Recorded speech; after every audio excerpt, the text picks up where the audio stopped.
दूसरा राजा उसका 4 अध्याय उसके 8 पद से हम पढ़ेंगे।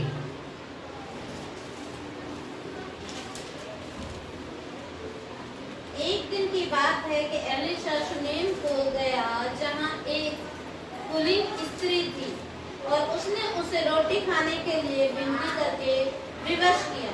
अतः जब जब वह उधर से जाता, तब तब वह वहाँ रोटी खाने को उतरता था।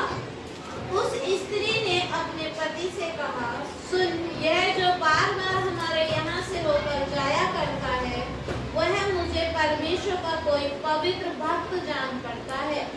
हम भीत पर एक छोटी उपरोटी कोठरी बनाएं और उसमें उसके लिए एक खाट, एक मेज, एक कुर्सी, एक दीवट रखें, कि जब जब वह हमारे यहाँ आए तब तब उसी में टिका करे।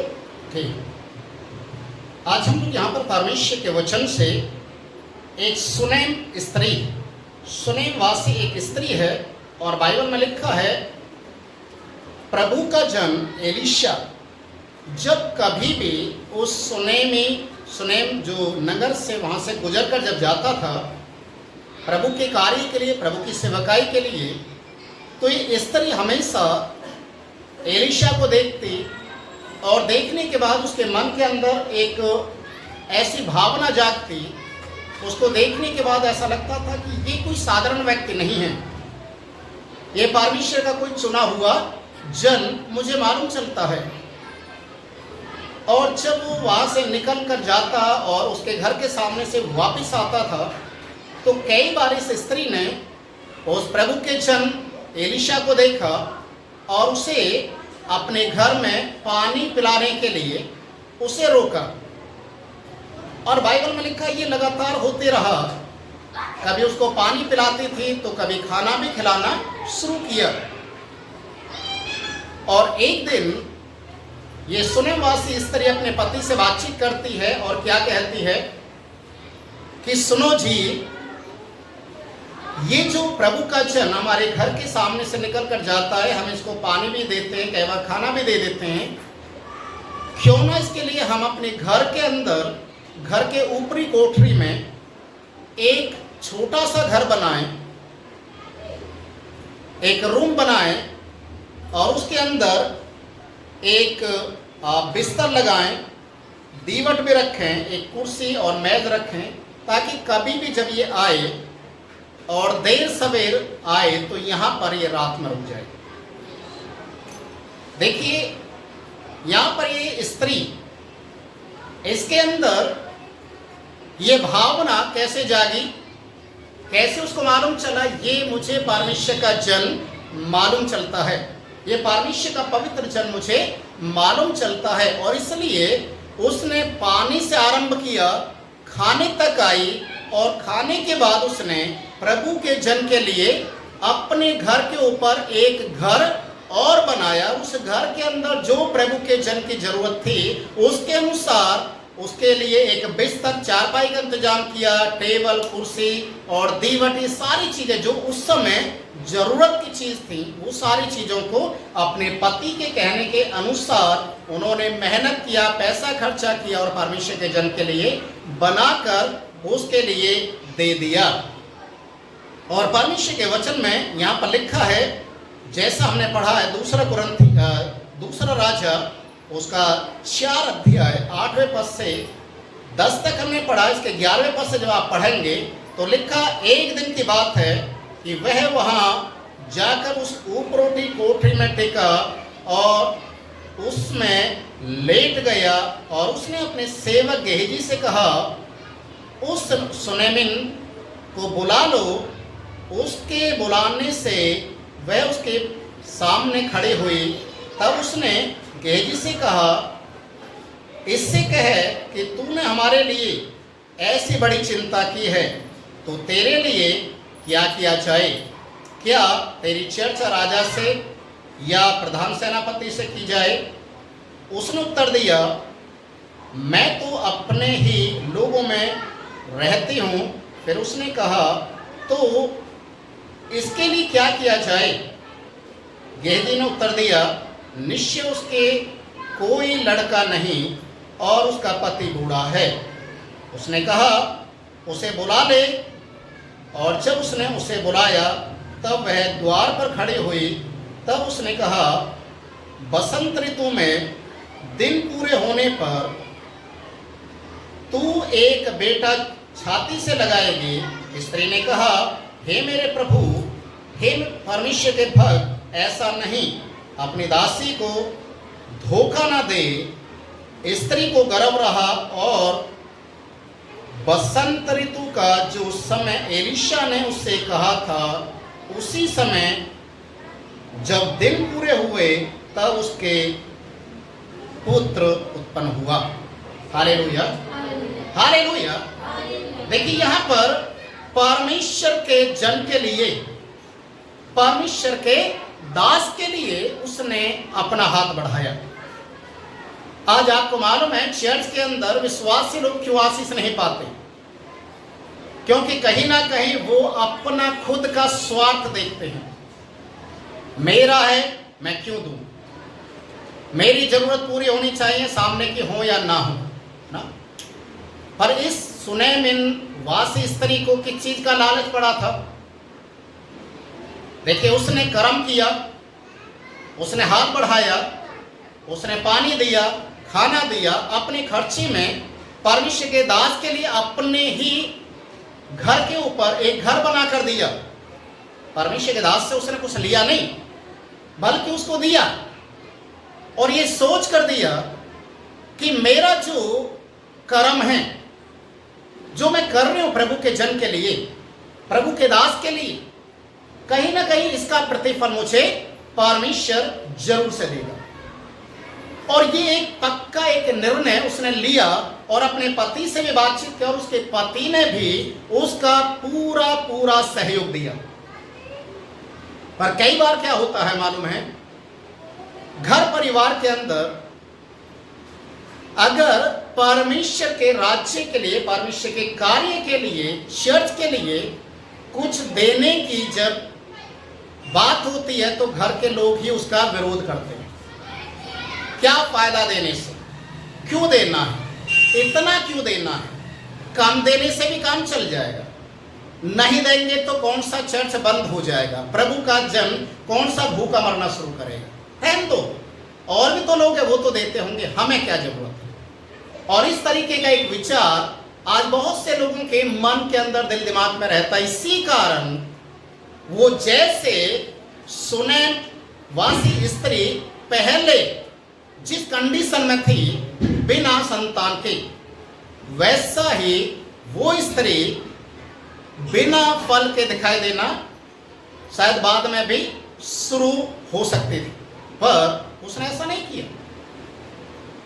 उसने अपने एफर्ट्स को लगाया, अपने विश्वास को दिखाया कि मेरा जो विश्वास है वो इस तरीके से है कि मेरा परमेश्वर जिसके लिए मैंने विश्वास करके कदम को बढ़ाया है, निश्चय वो मुझे आशीष देगा। बाइबल में मत्ती रचित सुसमाचार उसके 25 अध्याय को जब आप पढ़ेंगे तो वहां पर लिखा हुआ है, जो कोई मेरे छोटे से छोटे दास के साथ करेगा वह मेरे साथ करेगा। और यीशु मसीह ने कहा, धन्य है मेरे पिता के लोगों, जब मैं भूखा था तुमने मुझे खाना दिया, जब मैं प्यासा था तुमने मुझे पानी दिया, जब मैं बंदी गृह में था तुम मुझसे मिलने के लिए आए, और जब मैं जेल खाने में था तुमने मेरी सुधि ली। उस समय प्रभु के जन बोलेंगे, प्रभु हमने कब आपको इस कंडीशन में देखा, कब आपके साथ ऐसा किया? तो तब प्रभु का वचन इस बात को कहेगा कि जो मेरे छोटे से छोटे दास के साथ किया वो मेरे साथ। Hallelujah, hallelujah. जो मेरे दास के साथ किया वो मेरे साथ किया। अगर मेरे दास को तुम एक गिलास पानी भी पिलाते हो और ये सोच कर पिलाते हो कि ये परमेश्वर का जन है, परमेश्वर का दास है, तो निश्चय जानिए कि वो पानी का बदला निश्चय पाएगा। Hallelujah, hallelujah. जब हम प्रभु के नाम से कोई भी कार्य करते हैं तो हमारा जो कार्य है वो असफल नहीं होता। पहला कुरिन्थियों की किताब उसका 15 अध्याय उसके 58 पद में लिखा है, पहला कुरिन्थियों 15 अध्याय उसका 58 पद, वहां पर लिखा है, जो कोई भी प्रभु के नाम में कुछ भी करता है, क्या पढ़ा लिखा है 58, पहला कुरिन्थियों 15 का 58। इसलिए है मेरे प्रिय भाइयों, और प्रभु के कार्य में सर्वदा बढ़ते जाओ। एक बार बढ़ने की जरूरत नहीं है, एक बार ऑफरिंग देने की जरूरत नहीं है, एक बार दसवां देने की जरूरत नहीं है। साल में बढ़ते जाओ, मतलब हर महीने, प्रतिदिन, प्रति वीक आपको बढ़ना है प्रभु में, उसके कार्य में बढ़ना है। क्यों? क्योंकि ये जानते हो कि तुम्हारा परिश्रम प्रभु में व्यर्थ नहीं, तुम्हारा जो परिश्रम है, जो तुम प्रभु के नाम से कर रहे हो, व्यर्थ नहीं है, उसका प्रतिफल तुम्हें मिलेगा। एक बार परमेश्वर को परख कर तो देखो, एक बार परमेश्वर को चख कर तो देखो। मलाकी की किताब में लिखा, मैं आसमान के झरोखे उनके लिए खोल दूंगा। Hallelujah, hallelujah. और यहाँ पर सुनेम वासी स्त्री ने बिना लालच किए, बिना शंका किए प्रभु के जन के लिए अपने द्वार को खोल दिया, अपने घर के द्वार को खोल दिया। उसने खाने से लेकर, पानी से लेकर, यहां तक कि उसके लिए घर बनाकर दिया। और ऐसी स्त्री या ऐसा परिवार आज के समय में बहुत कम दिखाई देते हैं, जो अपनी प्रॉपर्टी में परमेश्वर के भवन को बनाकर प्रभु के लिए देते हैं और ये बात को बोलते हो कि ये परमेश्वर का जन है या परमेश्वर का कार्य यहां पर होगा, परमेश्वर के नाम से लोग आशीष को पाएंगे और उसका प्रतिफल आज नहीं तो कल परमेश्वर मुझे जरूर से देगा। Hallelujah, hallelujah. प्रभु के जन के लिए इस स्त्री ने जो कदम को बढ़ाया, जो वो काफी सराहनीय था।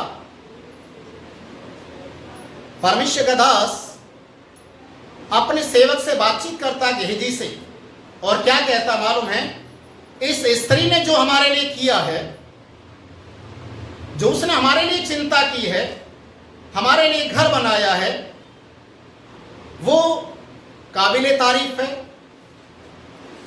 परमेश्वर उसका प्रतिफल उसको जरूर से देगा, मैं दुआ करूंगा। इस स्त्री के लिए क्या किया जाए, इसके पति के लिए क्या किया जाए? तो वो आपस में विचार करते हैं और क्या कहते हैं, अगर हम राजा से बातचीत करें तो कैसा रहेगा, या सेनापति से बातचीत करें या प्रधान हाकिमों से बातचीत करें?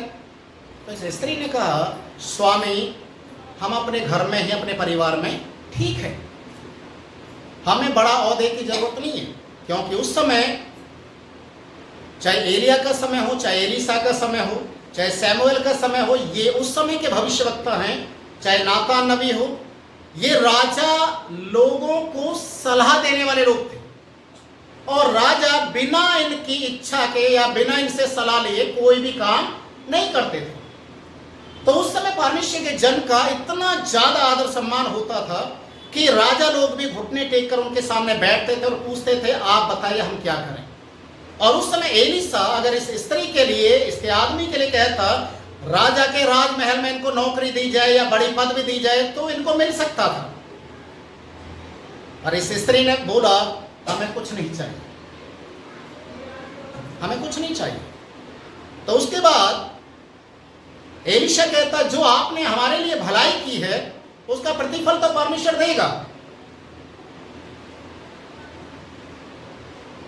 तो बातचीत की गई और इन दोनों पति पत्नियों को बुलाया गया और उनके लिए प्रार्थना की गई और परमेश्वर के नाम में, यीशु के नाम में, यहां पर एलीशा इस स्त्री को कहता है, तुझे राजा के, तेरे लिए राजा से बातचीत करने के लिए मना किया गया। सुलेमान उस समय का जो सेनापति उनसे मना किया है तो हम तेरे लिए क्या करें? ठीक है, हम दुआ करते हैं, परमेश्वर अभी तक तेरे घर में कोई संतान नहीं है, दोनों बुजुर्ग हो, परमेश्वर तुम्हें एक संतान दे, मैं ये दुआ कर। ये स्त्री क्या कहती मालूम है? हे प्रभु के जन, हमें धोखा मत दे, हमें उम्मीद में मत लेकर आ कि हम उम्मीद रखकर वो उम्मीद हमारी टूट जाए, क्योंकि वो कंडीशन अब हमारी नहीं है कि हम बच्चे को पैदा कर सकें। Hallelujah, hallelujah. अब सोचने वाली बात है, इन्होंने भलाई की, परमेश्वर के जन ने बोला कि तुझे परमेश्वर की ओर से आशीष आएगा, मैं प्रार्थना करूं। परमेश्वर के वचन में लिखा है, मनुष्य के जीव के अंदर जीवन और मृत्यु दोनों होते हैं। हालेलुया, जीवन और मृत्यु दोनों होते हैं। और आज परमेश्वर का वचन कहता है कि परमेश्वर का जन यहां पर कहता है कि मैं तेरे लिए प्रार्थना करूंगा, और एक समय उसको दिया, बसंत ऋतु,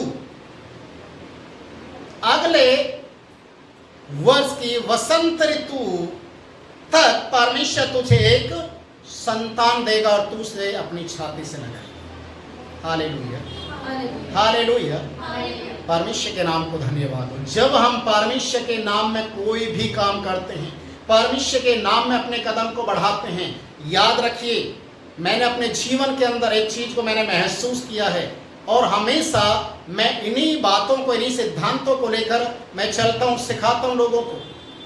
कभी भी परमेश्वर के नाम में अगर आपने विश्वास किया है, परमेश्वर में आप आगे चल रहे हैं, आपने बपतिस्मा ले लिया है, आप यीशु मसीह के साथ जुड़ चुके हैं, तो कभी भी परमेश्वर को धोखा देने वाला काम मत करो। जो परमेश्वर के वचन में लिखा, जो आज्ञा हमें मिली है, उस आज्ञा का पालन करो। यीशु मसीह ने कहा, जो परमेश्वर का है वो परमेश्वर को दो, जो केसर का है वो केसर को दो। क्यों कहा? क्योंकि अगर आप सरकार को सरकार का टैक्स नहीं देंगे तो सरकार कैसे चलेगी, और आप लोगों के लिए जो सुविधाएं दी जाती हैं वो सुविधा कहां से मिलेंगी? और अगर आप परमेश्वर को नहीं देंगे तो परमेश्वर की ओर से आशीष कैसे पाएंगे? दोनों, सरकार के लिए भी, जिस देश के आप नागरिक, उस देश के नागरिक होने का और उस सरकार के प्रति ईमानदार होने का ये सबसे अच्छा एक एग्जाम्पल होता है, या आप अपने आप को साबित करने के लिए, मैं अपने देश का एक सच्चा सिपाही हूँ, एक अच्छा, एक सच्चा व्यक्ति हूँ, तो आप टैक्स कभी चोरी नहीं करेंगे, कभी चोरी नहीं करेंगे, आप ईमानदारी से देंगे, और सरकार आपके उन कामों को देखकर आपके लिए और बहुत सारी चीज़ों का रास्ता खोलेगी। जैसे लोन, बैंक में लोन आपको चाहिए, आप अगर टैक्स पे करते हैं तो जो टैक्स पे की रसीद है वो इस बात को साबित करते हैं कि आप सरकार के लिए ईमानदार है, आपको लोन मिल जाएगा। हालेलुया। पर अगर आप टैक्स पे नहीं करते हैं तो आपको लोन मिलना मुश्किल हो जाएगा। आपके पास सैलरी स्लिप नहीं है, सरकारी नौकरी नहीं है, कुछ भी नहीं है, आप बिजनेस करते हैं पर आप सरकार को कुछ भी नहीं देते हैं, तो आपका लोन नहीं चलेगा, हो भी नहीं पाएगा, आपको रिश्वत देनी पड़ेगी, और वो भी हो या ना हो कोई गारंटी नहीं। और वचन में लिखा है आपको परमेश्वर के साथ और अपने देश के साथ आपको ईमानदारी को बरतना पड़ेगा, ताकि आप दोनों तरफ से आशीषों को पाएं। Hallelujah, hallelujah. और यहाँ पर परमेश्वर का जन एक समय देता है कि अगले वर्ष की वसंत ऋतु में तू एक बेटे को जन्म देगी और उसे अपने सीने से लगाएगी। हालेलुया। और लिखा है, जब आप नीचे के पद को आप पढ़ेंगे, 18 पद को, जब लड़का बड़ा हो गया, देखिए अभी परमेश्वर के जन ने उसको बोला अगले साल तेरे द्वारा एक बच्चा पैदा होगा। बसंत ऋतु के समय में, ठीक समय में बच्चा पैदा हो गया। अभी वो लड़का क्या हो गया? लड़का बड़ा हो गया, तब एक दिन वह अपने पिता के पास लवने वालों के निकट निकल गया और उसने अपने पिता से कहा, आहा मेरा सिर, आहा मेरा सिर। तब पिता ने अपने सेवक से कहा, इसको इसकी माता के पास ले जाओ। वह उसे उठाकर उसके माता के पास ले गया। फिर वह दोपहर तक उसके घुटनों पर लेटा रहा, तब मर गया। ये लड़का भी थोड़ा जवान हो गया है। देखिए, परमेश्वर के जन ने जैसा बोला था वैसा हो गया। शायद हो सकता है कुछ कमी, कुछ घटी, कुछ ना कुछ ऐसी चीज हमारे जीवन में भी हो जाती हैं। और एक चीज और है, यूहन्ना रचित सुसमाचार 9 अध्याय को जब आप पढ़ेंगे उसके पहले दूसरे पद में ही लिखा है, कभी कभी बीमारी प्रभु के महिमा के लिए भी आती, मृत्यु भी। जैसे लाजर की मृत्यु आई, परमेश्वर यीशु मसीह को मालूम था ये मृत्यु लाजर को क्यों आई है, उसको मालूम था ये परमेश्वर के महिमा के लिए। हालेलुया। मृत्यु भी और बीमारी भी कई बार परमेश्वर के महिमा के लिए आती हैं। इसलिए आपको ज्यादा दुखी होने के लिए या आंसू बहाने की जरूरत नहीं है, क्योंकि परमेश्वर उस स्थिति में भी आपके लिए काम करेगा। देखिए, यहाँ पर ये लड़का हो गया, जवानी की ओर बढ़ रहा है, किसी कारण से उसका सर चकराया और आजकल सर में दर्द बनते हैं बहुत सारे, और कौन कौन सी बीमारी का लक्षण होता है, वो लड़का मर गया। इसकी माँ ने क्या किया, जब आप नीचे पढ़ेंगे, मैं पूरा नहीं पढ़ रहा हूं, जब इसकी माँ ने देखा कि लड़का मर गया है, तो प्रभु का जन जिस कोठरी में रहता था, देखिए उस कोठरी में बच्चे को लिटाया और फटाफट अपने बच्चे को वहां पर छोड़कर द्वार बंद करके वो प्रभु के जन के पास भाग कर गई और जाकर उसको बोला कि आपको घर चलना जरूरी है। और परमेश्वर के जन ने जब देखा कि वो दुखी है, लाचार है, कुछ ना कुछ बात तो है, फिर जब वो उसके घर में वापस आया, उस ऊपरोठी कोठरी में जब गया तो देखा कि लड़का मरा हुआ है। और उसके बाद एलीशा ने फिर उसके लिए प्रार्थना किया, फिर उसके लिए प्रार्थना किया, और वचन में लिखा है परमेश्वर ने परमेश्वर के भक्त की प्रार्थना को सुन लिया। और लिखा हुआ है यहां पर 28 पद से जब आप पढ़ेंगे, तब वह कहने लगी, क्या मैंने अपने प्रभु से पुत्र का वर मांगा था? क्या मैंने नहीं कहा था मुझे धोखा न दे? तब एलीशा ने गेहजी से कहा, अपनी कमर बांध और मेरी छड़ी हाथ में लेकर चला जा, मार्ग में यदि कोई तुझे मिले तो उसका कुशल ना पूछना, और कोई तेरा कुशल पूछे तो उसको उत्तर ना देना, और मेरी यह छड़ी उस लड़के के मुंह पर रख देना।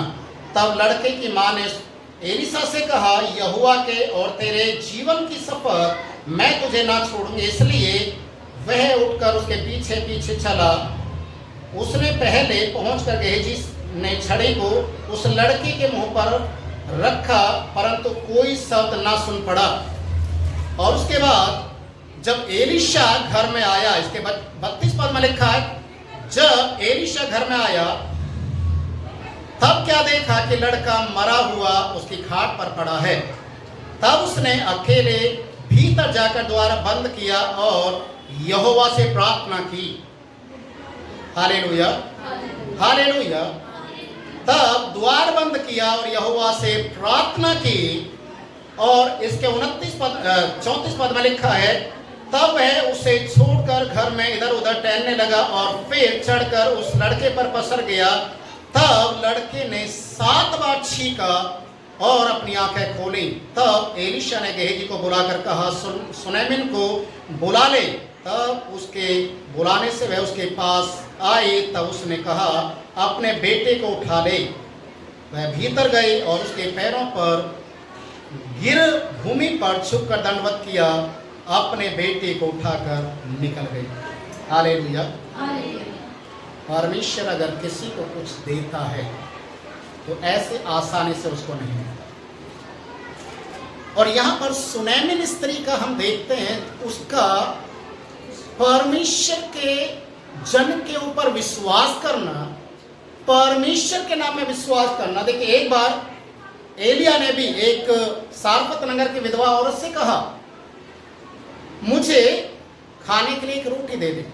और उसने सीधा बोला, मेरे पास तो नहीं है, तो एक रोटी का मैदा मैं और मेरा बेटा खाएंगे और मर जाएंगे, क्योंकि कुछ है नहीं हमारे पास। पर एलिया वहां पर क्या कहता है, पहले मेरे लिए कर, पहले मेरे लिए कर, क्योंकि परमेश्वर ने मुझे बोला है तू मेरे लिए करेगी, वो परमेश्वर तेरे घड़े का मैदा खत्म नहीं होने दे। हालेलुया। तो क्या उस स्त्री ने किया? सारपत नगर की विधवा ने किया? जब उसने रोटी बनाकर परमेश्वर के जन के लिए दे दिया, तो क्या उसके उस घड़े में मैदा फिर बचा? कितना बचा होगा? 3.5 साल तक वो मैदा खत्म नहीं हुआ। भर पेट खाया, एलिशा ने भी खाया, एलिया ने भी खाया, इस सारपत नगर के विधवा ने, उसके बेटे ने, और बाइबल में लिखा उनका जितना भी कुटुंब था जो दूर दूर रहते, वो भी उनके घर में आकर बस गए, क्योंकि उनको पता चल गया कि इनके घर में तो खाना है, बाकी पूरे देश में कहीं खाना नहीं है। हालेलुया। प्रभु के जन की आपको सुनना है। जब परमेश्वर का जन अगर कोई बातचीत आपसे करता है या परमेश्वर के जन के लिए आप अगर कुछ करते हैं, तो निश्चय जानिए आप जो प्रभु में कर रहे हैं उसका प्रतिफल आपको परमेश्वर जरूर से देने वाला। इसलिए आपको चिंता करने की जरूरत नहीं है, सोचने की जरूरत नहीं है, इधर उधर आपको ताकने की जरूरत नहीं है। अगर हमने अपना अगर सैलरी, एक व्यक्ति आपके घर में सैलरी लेकर आ रहा है, उसमें से अगर दशमांश निकाल दिया, तो आपके पूरे घर का पालन पोषण कैसे होगा, खर्चा कैसे चलेगा? या आपके घर में 5 लोग कमाने वाले, चलो एक व्यक्ति का दशमांश देते, 4 को तो हम रख ही लेते हैं, कोई बात नहीं, देना तो एक ही घर से है। और इस तरीके की मेंटलिटी रखने वाले लोग कभी आशीष को नहीं पाते, कभी उनके कार्य शुद्ध नहीं होते, कभी वो अपनी समस्याओं से बाहर नहीं निकल पाते। कारण क्योंकि उन्होंने अपनी समस्याओं को पहले रखा, परमेश्वर को पीछे रखा।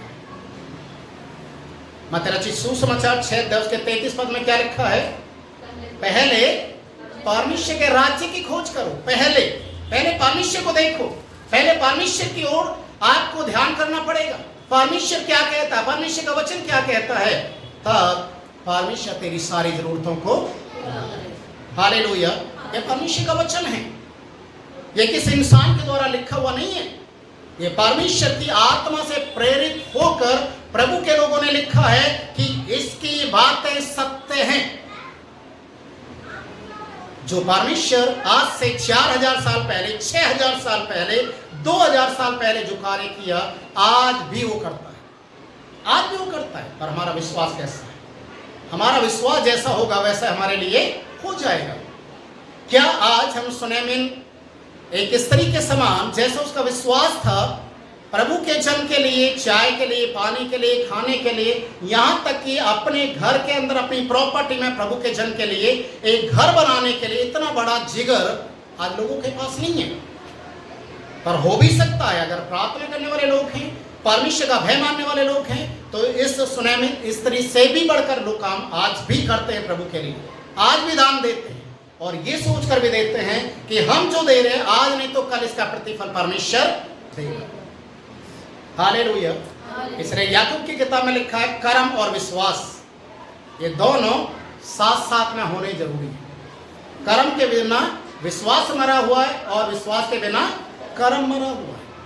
आप खाली विश्वास करने से मैं तो यीशु को विश्वास करता हूं, मैं तो चर्च जाता हूं, सिर्फ इतने से काम नहीं चलेगा। जब परमेश्वर न्याय करेगा, जब परमेश्वर आपसे पूछेगा, जब मैं भूखा था क्या तूने मुझे खाना दिया, जब मैं प्यासा था क्या तूने मुझे पानी दिया, हम बोलेंगे कब आपको देखा, कब आप भूखे थे, कब प्यासे थे, कब हमने आपको देखा। प्रभु उस समय इन सेवकों को, जो प्रभु की सेवा करने वाले लोग हैं, इनकी ओर उंगली करेगा, देख ये तेरे पास्टर थे, तेरे बीच में सेवा करते थे, मैंने इनको नियुक्त किया था, मैंने इनको जिम्मेदारी दी थी, इनके घर की हालत कितनी खराब थी, इनके लिए खाने के लिए, पीने के लिए भी, कपड़े पहनने के लिए, दवाई गोली करने के लिए इनके पास कुछ भी इंतजाम नहीं था, पर तेरे पास तो था। उन्हें क्यों नहीं दिया? लोग रोएंगे, आंसू बहाएंगे, कोई फायदा नहीं होने वाला है, क्योंकि उस समय तो न्याय का दिन होगा और परमेश्वर इस तरीके से हर एक व्यक्ति का लेखा लेगा प्रियो। इसलिए आज हम अपने आप को तैयार करें, एक स्वयंवासी स्त्री के समान अपने विश्वास को बढ़ाएं। आपके पास कुछ भी नहीं है, आपके पास संतान नहीं है, आप बुजुर्ग अवस्था में, आपकी कोख बंद हो गई, बच्चा जन्मने की शक्ति नहीं है, आपके घर के हालात खराब है, कुछ भी हो जाए, प्रभु के लिए खड़े हो जाइए, प्रभु आपके हालातों को बदल दे। Hallelujah, hallelujah. प्रभु इस वचन से मैं आशीष